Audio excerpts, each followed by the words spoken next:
नमस्कार, knocking-news.com में आपका स्वागत है। मैं हूं गिरिजेश वशिष्ठ। डोनाल्ड ट्रंप, जहां ट्रंप होता है मोदी जी वहां से निकल लेते हैं, अवॉइड करते हैं। अभी तक दुनिया में जितनी भी गैदरिंग हुई है उसमें मोदी जी नहीं गए, लेकिन अभी हाल में ब्राज़ील और दक्षिण अफ्रीका में दो बड़े सम्मेलन हुए अंतर्राष्ट्रीय, वहां ट्रंप नहीं आए हैं, तो मोदी जी वहां पहुंचे हुए हैं। अब मोदी जी वहां क्या कर रहे हैं और वहां पर उन्होंने किस किस तरह से काम किया और किसके नज़रिए से काम किया, ये भारत के भविष्य को निर्धारित करने वाला एक बहुत महत्वपूर्ण बिंदु है। ये वो प्रस्थान बिंदु है जहां से हम भविष्य में भारत की जो नीतियां हैं उनको समझने वाले हैं। हम समझ रहे हैं कि भारत किस दिशा में जा रहा है, भारत का ऊंट किस करवट बैठ रहा है। मोदी जी सुधर गए हैं या वैसे ही हैं, ट्रंप बदल रहा है या वैसे ही है, और भारत के साथ क्या होने वाला है, ऐसी बहुत सारी चीज़ें सरल तरीके से समझेंगे। मामला है, अभी दो बड़े सम्मेलन हुए हैं अंतर्राष्ट्रीय। एक G20 हुआ है जैसे भारत में हुआ था, जिसको हमारे देश में महान उपलब्धि भारत की बताया गया था। हमारे बाद ब्राज़ील में हुआ, दक्षिण अफ्रीका में हुआ इस बार। हमारे बाद ब्राज़ील में नहीं हुआ था, एक और हुआ था मेरे ख्याल से मलेशिया इंडोनेशिया में, मॉरिशस में, और उसके बाद में ब्राज़ील में हुआ था। अभी जो है वो दक्षिण अफ्रीका में हुआ है।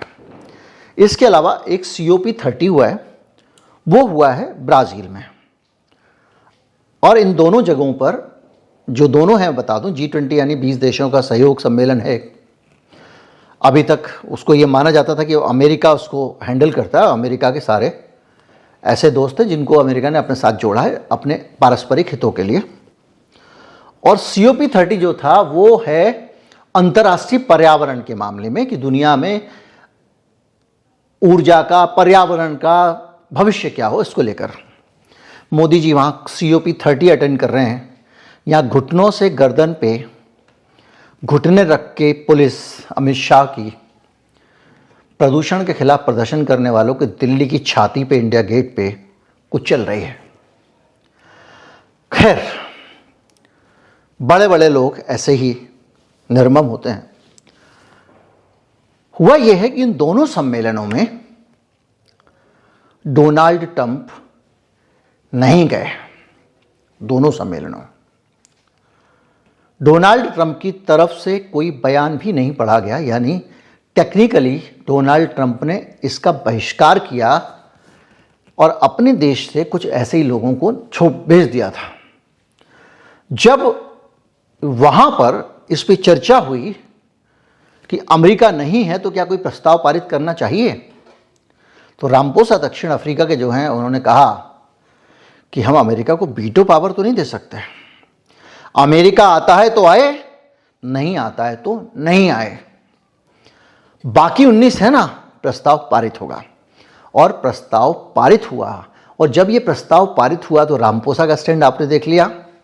इसी तरह से बोल्सोनारो भी, माफ कीजिए, बोल्सोनारो तो जेल में है, लीला डी सिल्वा ब्राज़ील के, उन्होंने भी एक टफ स्टैंड लिया और कहा कि भाई देखो, ये मामले हमारे हैं, अगर अमेरिका शामिल होगा तो उसकी बात भी होगी। और अमेरिका के अधिकारियों को भी मंच पर खड़ा होने नहीं दिया गया, और संयुक्त बयान जो जारी हुआ वो अमेरिका के बगैर हुआ, अमेरिका के विरोध के बावजूद हुआ, अमेरिका के ना रहते हुए भी हुआ। लेकिन भारत की भूमिका को लेकर कुछ प्रश्न से उठ रहे हैं।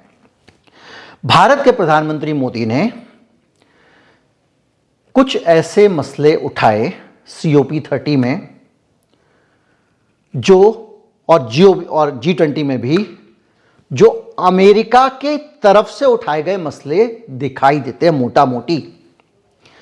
एक तो अमेरिका की तरफ से, दूसरा हमारे यहां के अडानी साहब जो हैं उनके भी हित इससे जुड़े हुए हैं। अब उनकी नीयत अडानी के हितों की रक्षा रही होगी नहीं रही होगी ये मैं नहीं कह सकता, उनके दिल में क्या, उनके मन में क्या है।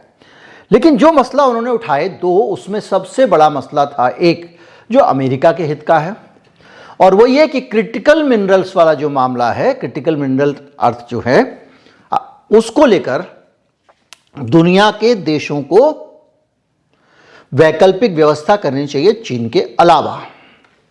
ये एजेंडा इस समय ट्रंप का एजेंडा है। ये क्राइसिस तो पहले भी था।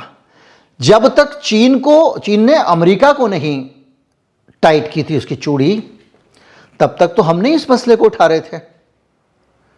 अब हम जो है वो क्रिटिकल अर्थ मिनरल्स जो हैं उनको लेकर इसके अंदर भारत ने इस बात को रखा, जो अगर अमेरिका होता तो अमेरिका रखता। तो इससे ये सवाल उठता है कि भाई मोदी जी जो हैं वो क्यों बोल रहे हैं जो अमेरिका बोलना चाहता है। दूसरा, COP30 में एक मामला और आया, ग्रीन एनर्जी वाला। आपको याद होगा कि पहले बड़े उत्साह के साथ दौड़ दौड़ के हमारे मोदी जी बाइडेन के साथ शामिल हुए थे। हम 2050 तक जो है नेट ज़ीरो कर देंगे, 2030 तक इतना % कर देंगे, वगैरह वगैरह। मैं आपको कई बार बता चुका हूँ नेट ज़ीरो का मतलब क्या है। जितना हम उत्सर्जन करेंगे उतना ही हम उसको ख़त्म करेंगे, जितना कार्बन निकालेंगे उतनी कार्बन ख़त्म करेंगे। मतलब हमारे यहाँ से 0 कार्बन जाएगा पर्यावरण में। ये लक्ष्य है। अमेरिका 2050 तक करने का वादा करके गया था और भारत ने 2070 तक का किया था। अमेरिका मुकर गया है ट्रंप के आने के बाद और बाकी देश लगे हुए हैं। लगे क्यों हुए हैं, ये एक बड़ा सवाल है। देखिए, भारत इतना बड़ा देश है, हमारे यहाँ पर इतनी बड़ी ऑटोमोबाइल इंडस्ट्री है, हमारे यहाँ पर अथाह कोयला है, हमारे यहाँ पर इन सारी चीज़ों के अंदर जब हमारे पास कोयला है, हमारे पास पूरी तेल से चलने वाली गाड़ियाँ हैं, तो हम जो है अचानक से ग्रीन एनर्जी पे जाने की बात करने लगेंगे तो तमाम सारा बदलाव लाने के लिए पैसा चाहिए ना भाई। पैसा कौन देगा? कुछ पैसा वहाँ से आया तो आपने देखा होगा अडानी जी बहुत सारे ग्रीन एनर्जी अपने प्रोजेक्ट लगा रहे हैं तमाम जगहों पे। सोलर फार्म बन रहे हैं, कई कई किलोमीटर तक उनके सोलर पैनल लगे हुए हैं, क्योंकि वो उस वक्त तक कुछ फाइनेंशियल हेल्प अमेरिका लोगों की कर रहा है। अडानी जी के प्रोडक्ट में कितनी है कितनी नहीं है उतनी मुझे जानकारी नहीं है, शून्य भी हो सकती है और पूर्ण भी हो सकती है। लेकिन एक बात जान लीजिए, कोई भी उद्योगपति बगैर अनुदान के पैसे से जेब पैसे लगा के मूंगफली भी नहीं खाता है। तो कोयला जो है 70-80% कोयला जो है वो हमारे पास 80 साल के लिए अगले कोयला भारत में खदानों में है। अगर ये जो छत्तीसगढ़ में खदानें जो हुई है हसदेव अभयारण्य वाली, इनकी ज़रूरत नहीं है जंगल काटने की, उसके बगैर भी 80 साल का हमारे पास। ये तो इसलिए काटा जा रहा है कि इसमें कोयला कम गहरा है, अडानी जी आपको निकालने में आसानी हो। तो अडानी जी और को जो है कांग्रेस और बीजेपी की सरकार ने मिलके ये ठेका दे दिया। कैसे दिया, जिन लोगों को नहीं पता होगा, जिन्होंने मेरा वीडियो नहीं देखा होगा, उसमें हुआ ये था कि बीजेपी की छत्तीसगढ़ में सरकार थी और उन्होंने ये नीति बनाई कि कोयले के जो ब्लॉक हैं वो हम देंगे केवल सरकारों को। तो राजस्थान सरकार को ये ठेका मिला। राजस्थान सरकार ने अपनी कंपनी में अडानी को पार्टनर बना लिया, अशोक गहलोत थे, और अब वही कंपनी ये खोद रही है और करोड़ों जीव दया, हिंदू, सनातन, दयालु सारे शब्दों के बावजूद करोड़ों जंतुओं को मार चुके हैं और अरबों खरबों कितने मरेंगे आप सोच भी नहीं सकते। जब जंगल कटता है तो क्या होता है, एक एक पेड़ पे हजारों जानवर पलते हैं, पूरी इकोलॉजी डिस्टर्ब हो जाती है। भारत का अमेजॉन है जब पूरा उठा के बस्तर, उसको नष्ट किया जा रहा है और उसका विरोध करने वाले मुठभेड़ में मारे जा रहे हैं नक्सलवादी और इसके नाम पे। खैर वो अलग मसला है क्योंकि उसमें हिंसा शामिल है, तो हम उसका समर्थन भी नहीं कर सकते। तो यहाँ पर एक पूरा विप्लव किस वजह से हो रहा है? उस पर्यावरण के कारण। तो अब जब ट्रंप आ गया है, बाइडेन चला गया है, तो भारत को पीछे नहीं हटना चाहिए कि भाई जितना ग्रीन हो गया उतना काफ़ी, हम अपने अस्तार में चलेंगे। लेकिन चूंकि अडानी के सोलर पैनल लगे हुए हैं, है तो अडानी के कोयले के बिजली घर भी, और अडानी कोयला भी इंपोर्ट करता है, तो कोयल इसको लेकर, ग्रीन एनर्जी को लेकर भारत जो है वो अड़ा हुआ है, बावजूद उसके कि अमेरिका का उसमें अभी ढीला रवैया हो गया। क्योंकि जो लेके आया था बाइडेन उसमें अमेरिका को पैसे देने थे, क्योंकि उसके कहने पे आ रहा था, वो पूरी दुनिया की जियोपॉलिटिकल नक्शे को बदल रहा था। वो मिडिल ईस्ट की ताकत ही छीन लेना चाहता था, ऑयल की ज़रूरत ही ख़त्म कर देंगे। और क्या हुआ, इलेक्ट्रिक व्हीकल वगैरह आने शुरू हो गए, ईवी। अब इस पर भी अलग मैं पूरा वीडियो बना चुका हूँ कि ईवी जो है वो प्रदूषण फैलाते हैं, कम नहीं करते हैं। बस वो बिजली घर में प्रदूषण फैल रहा है, वहाँ कोयला जल रहा है, उस कोयले से जो है बिजली बन रही है, वो तार में बैठ के आ रही है, फिर उसको बैटरी में भर के आप चला रहे हो, आपकी गाड़ी के पीछे से नहीं निकल रहा है धुआं, बस वहाँ तो निकल ही रहा है ना। हाइड्रोजन कार जो है उसमें भी यही ड्रामा है। हाइड्रोजन कैसे बनेगी? हाइड्रोकार्बन है, यानी हाइड्रोकार्बन्स मतलब पेट्रोल डीजल वगैरह, इसमें से कार्बन अलग करोगे और हाइड्रोजन अलग करोगे, उस हाइड्रोजन के ज़रिए आप जो है बैटरी चार्ज करोगे, उससे गाड़ी चलाओगे। तो और भी एलन मस्क ने मजाक उड़ाया था उसका। और वो जो कार्बन अलग कर रहे हो कहाँ इकट्ठा कर रहे हो? इसी धरती के अंदर। तो कोई भी फार्मूला जो है इनमें से वो ऐसा नहीं है पर्यावरण हितैषी हो, लेकिन जियोपॉलिटिकल तरीके से ये फार्मूला उनके काम का है। किनके काम का? अमेरिका के, क्योंकि ये जितने तेल उत्पादक देश हैं उसमें रूस भी शामिल है, उसमें ईरान भी शामिल है, उसमें सऊदी भी शामिल है, वेनेजुएला भी शामिल है। इन सबको ढक्कन करने का एक अच्छा चांस था, तो इसलिए अमेरिका पुश कर रहा था। तो बाइडेन ने कहा हम कि भारत को पैसे देंगे। अब ट्रंप कह रहा है मैं पैसे क्यों दूं? तो ये पूरी चीज़ों के बीच में मोदी जी का वहां पर जो स्टैंड आता है, वो स्टैंड भी क्लियर कट ऐसा नहीं है कि भाई हमारे पास कोयला है, हम कोयला इस्तेमाल कर रहे हैं, अभी हमारे पीछे मत पड़ो, आराम आराम से होगा, फंड नहीं दे रहे हो तो हम आराम से करेंगे। लेकिन यहां पर भी फर्क देखने में साफ नजर आता है।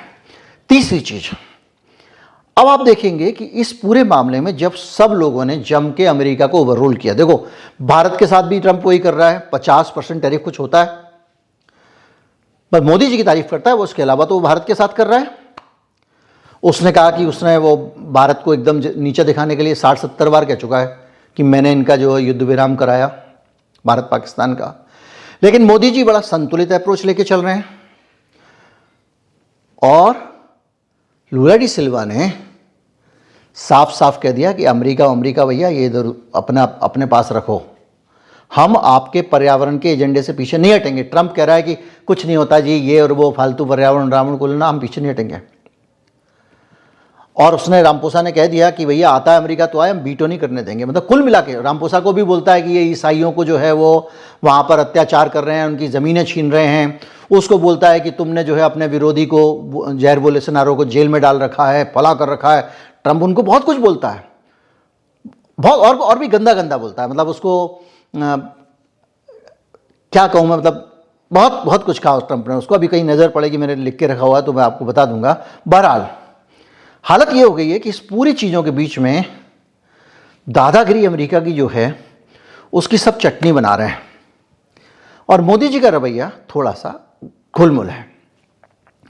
194 देश जुटे थे COP 30 में, जिसमें यूके, यूरोप पूरा, लैटिन अमेरिका देश और अफ्रीकी समूह, और इन सब ने जलवायु सहयोग के मामले पे जो हम बात कर रहे हैं वो अपनी बातें रखी।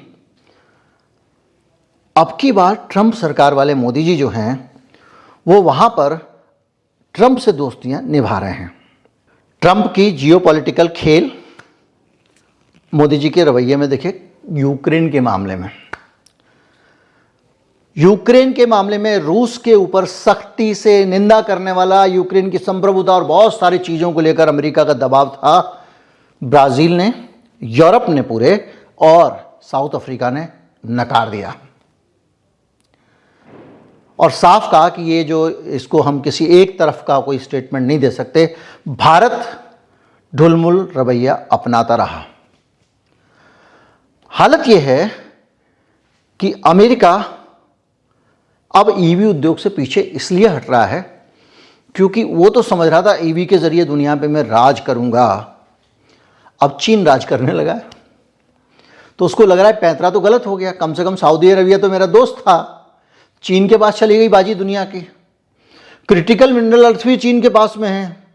तो ये तो पूरा जो युग नया बाइडन लेके आया था वो उल्टा पड़ गया, तो अब वो पीछे खिसक रहा है। लेकिन भारत का जो तरीका है वो आप देखिए सबसे ज़्यादा अजीबोगरीब है। लेकिन 3 चीज़ों पे भारत ने बहुत ही खराब बातें की हैं जिनका मैं आपसे जिक्र करता हूँ। जब हम देख रहे हैं कि ईवी वाला मामला और ये सारा जो नई ऊर्जा की बात हो रही है, ये खेल अमेरिका का उल्टा पड़ रहा है, तो अब अमेरिका इससे बैक कर रहा है। भारत की भूमिका यहाँ पर संदिग्ध हो जाती है, ये देखते हुए कि भाई राष्ट्रीय हितों से ज़्यादा तुम अमेरिका का मुंह देख रहे हो। अब वो भी कह रहा है कि इन सब मामलों पे पहले की तरह नहीं चुस्त, पहले तो होना चाहिए 2050 ये कर लूँगा, क्योंकि फटाफट हराने के प्रोजेक्ट लगते जा रहे थे। अब हालत ये है कि भारत वहाँ पर क्रिटिकल मिनरल्स की बात कर रहा है। अमेरिका फर्स्ट वाली ट्रंप की पॉलिसी के पक्ष में खड़ा हुआ है।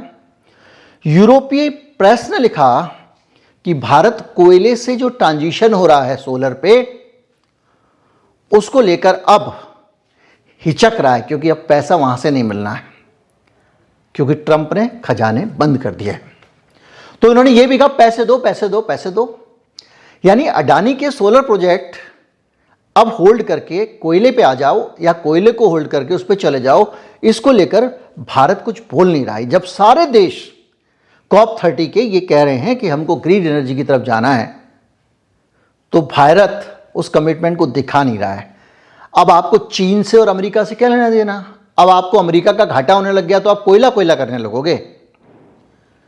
तो आप भारत हो या अमेरिका हो, ये बड़ा सवाल है। स्टील और सीमेंट पे भी यही हुआ, और ये सारी चीजें कहीं ना कहीं ये बता रही हैं कि भारत का रवैया एकदम सेंट्रल लाइन वाला है। यूक्रेन के मामले पे भी भारत ने जो पोजीशन है अपनी, वो कतई अपनी भाषा में ना तो रूस की निंदा कर रहा है ना आलोचना कर रहा है, बस युद्धबद्ध होना चाहिए, युद्धबद्ध होना चाहिए बोल रहा है।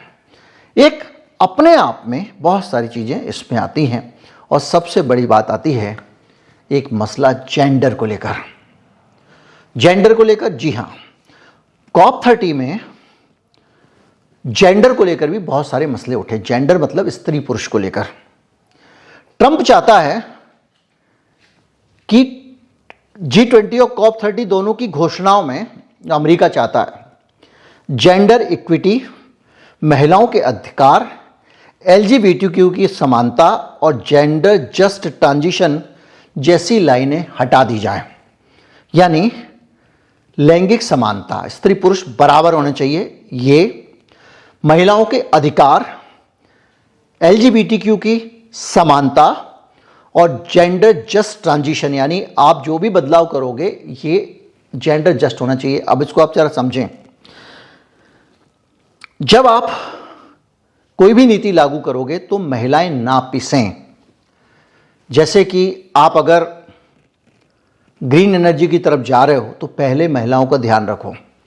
इनको डर ये लगता है कि जब हम इस पे बात करेंगे जेंडर जस्ट पे, जब जस्टिस की बात करते हो तो अधिकार की बात आ जाती है, अधिकार की बात आती है तो ऑडिट की बात आएगी। जब ऑडिट की बात आएगी तो हर चीज़ का हिसाब रखना पड़ेगा, और जब हिसाब रखा जाएगा तो क्या होगा? तो ये जो पूरा गैंग है ना, अमेरिका वाला दूसरा वाला, जो महिलाओं को बराबर देखना नहीं चाहते, दक्षिणपंथी, इनकी हवा निकलती है।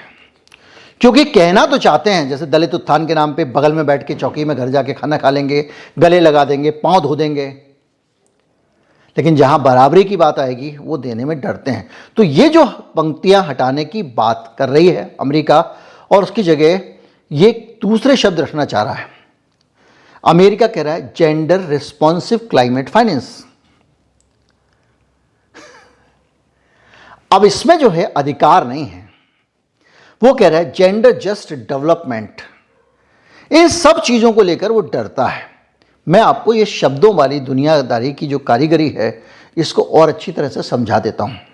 अमेरिका जिन शब्दों के खिलाफ है, जेंडर रिस्पॉन्सिव क्लाइमेट फाइनेंस, इसके खिलाफ है। इसके अलावा वो कह रहा है जेंडर जस्ट डेवलपमेंट, जस्ट आ गया, नहीं चाहिए। जेंडर जस्टिस नहीं चाहिए, जेंडर ट्रांसफॉर्मेटिव नहीं चाहिए, इरेस्पेक्शनल जनरल इम्पैक्ट्स नहीं चाहिए, रिप्रोडक्टिव राइट्स, बच्चे पैदा करने का अधिकार नहीं चाहिए, और सेक्सुअल एंड रिप्रोडक्टिव हेल्थ का भी अधिकार नहीं चाहिए। ये मतलब महिला की मर्जी है तो बच्चा पैदा करे, नहीं तो नहीं करे, ये भी नहीं चाहिए। और gender identity, sexual orientation, LGBTQ के लिए ये संकेत वाले शब्द हैं, ये भी नहीं होना चाहिए। क्योंकि ये जो एजेंडा है इनका, जो सरकार है अमेरिका की, ये इनको लिबरल्स का एजेंडा मानते हैं, ये वामपंथी एजेंडा है। और यूरोप यूनियन जो है वो ये शब्द रखना चाहता है, और वो ज़रूर रखना चाहता है। वो कहता है जेंडर इक्वेलिटी रखो, जेंडर रिस्पॉन्सिव क्लाइमेट फार्मेंस रखो, जेंडर जस्ट ट्रांजिशन रखो, वुमन इकोनॉमिक एम्पावरमेंट रखो। और ये शब्द जो है अपने आप में मायने रखते हैं। लैटिन अमेरिका चाहता है जेंडर जस्टिस, सब लोग चाहते हैं, लेकिन भारत सुनिए, भारत कुछ माइल्ड शब्द चाहता है जिसमें वो करे भी ना तब भी पता ना चले, जैसे कि जेंडर लेड डेवलपमेंट, महिलाओं की अगुवाई में विकास होना चाहिए। इसमें पता नहीं चलेगा ना कि कितनी महिलाओं को कितना क्या हुआ क्या नहीं हुआ।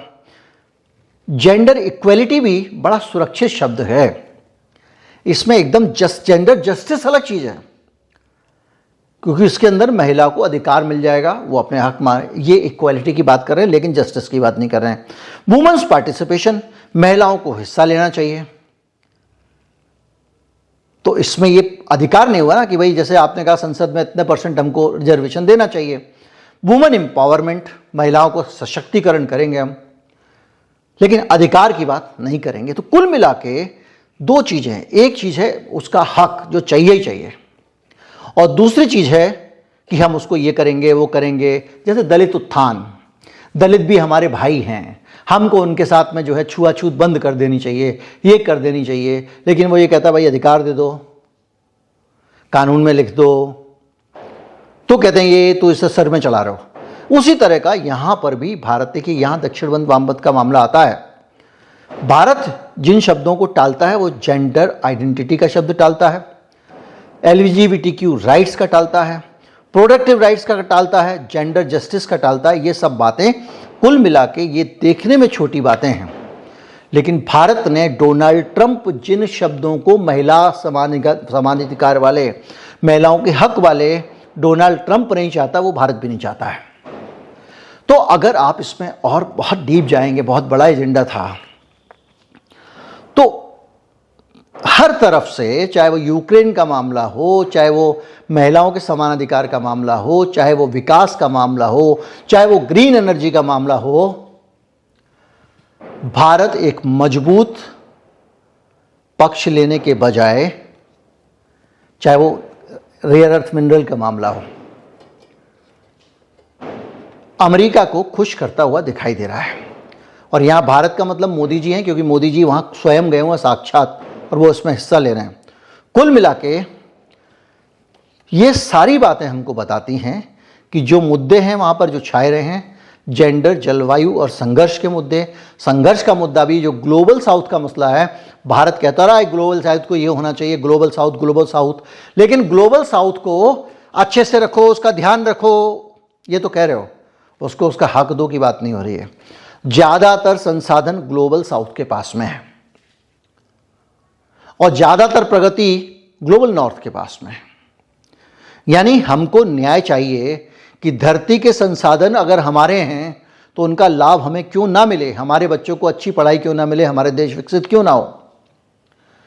तो न्याय मांगने के बजाय हमारी प्रगति के लिए काम करना चाहिए। जैसे नाटकबाजी शब्दों के पक्ष में हम खड़े हैं, जिसका हिस्सा हम भी हैं, और ये भी अमेरिका का एजेंडा है।